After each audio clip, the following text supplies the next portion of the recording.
All right, we're going to talk about something that affects millions of people, yet it often works completely in the shadows. It's been called the silent thief, and today we're going to pull back the curtain and see exactly why. Just think about this for a second. What if, right now, the very framework that holds you up, your skeleton, was getting more fragile day by day, but you felt totally fine? No pain, no signs, nothing. This isn't some sci-fi plot. For a whole lot of people, it's a quiet reality. So, what is this silent thief? Well, the clinical name is osteoporosis. It's a chronic disease where your bones lose density, making them weak and brittle. And the reason it's called a silent disease is, honestly, it's kind of scary. For most people, there are zero symptoms, no warnings at all, until a sudden fall or even just a weird bump leads to a broken bone. That fracture, that's the first alarm bell. Okay, so to really get a handle on this, here's our game plan. We're going to look at why it's so silent, then dive into the biology of how bones actually weaken. After that, we'll help you uncover your own personal risk factors, lay out a prevention playbook you can actually use, and finally, talk about what to do if you're managing bone loss. So let's start with part 1, the silent disease. You know, to really grasp how serious this is, we kind of have to change how we think about a simple fracture. Some experts are now calling it a bone attack, and just like a heart attack, it's an urgent warning that there's a much bigger problem underneath. And the scale of this? Well, it's staggering. Just look at this number, 50%.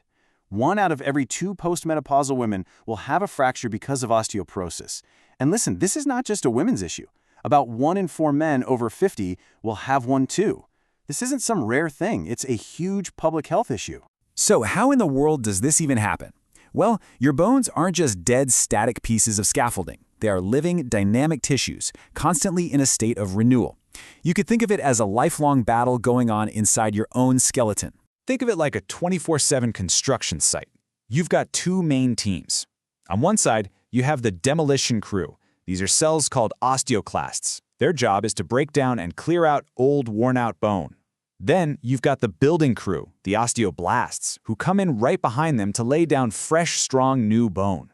Osteoporosis is what happens when the demolition crew starts working way faster than the building crew can keep up. Now, this whole process changes over your lifetime. When we're young, our building crew is just on fire. We're building up this huge bone bank, right? We hit our peak bone mass, the absolute strongest our bones will ever be, somewhere between 25 and 30. After that, the balance starts to tip, and especially after each 50, that decline can really speed up. So how do doctors even measure this? Well, they use something called a T-score. It's actually a pretty simple idea. It just compares your bone density to the average bone density of a healthy 30-year-old at their peak. The magic number you need to remember is minus 2.5. If your T-score is minus 2.5 or lower, that's the official diagnosis for osteoporosis. All right, now let's get a little more personal and talk about uncovering your risk. Because understanding these factors, that's really the first step to protecting yourself. So as we go through this next bit, just kind of think about which of these might apply to you. First up, there's the stuff that's just out of our control, right? These are what we call non-modifiable risks. Things like your age, being over 50 is a big one. For women, going through menopause. Your family history, if one of your parents had osteoporosis, that increases your risk. Your ethnicity plays a role too. And a huge red flag is having any kind of fracture after the age of 50. But now for the good news. Let's talk about the risks you absolutely can influence. These are the levers you can actually pull. We're talking about things like having a very low body weight, not getting enough calcium and vitamin D in your diet, smoking, drinking too much alcohol, and of course, not getting enough physical exercise. These are all things you can change. And you know, it's also really important to point out that risk isn't just about biology. As our source material highlights, there are real issues with health equity. Minority groups often get screened and treated less for bone loss, and that can be due to all sorts of things, like access to healthcare or socioeconomic status. It just shows how important awareness is for everyone. Okay, so knowing all those risks, what can we actually do about it? This brings us to the most powerful part of this whole explainer, your prevention playbook. These are real things you can do to build a stronger skeleton, and you can literally start today. It really boils down to 4 key steps. Step 1, fuel up.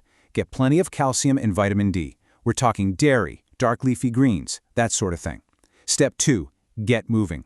Weight-bearing exercise is key. And honestly, one of the best things you can do is just walk for 30 minutes, 3 to 5 times a week.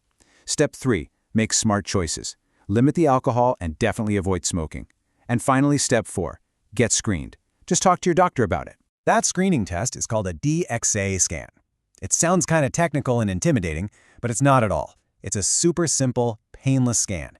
It uses a really low amount of radiation to measure the bone density in your spine and your hip, the key areas. And for folks over 65 in the US, Medicare usually covers it every 2 years. So what happens if you've already been diagnosed?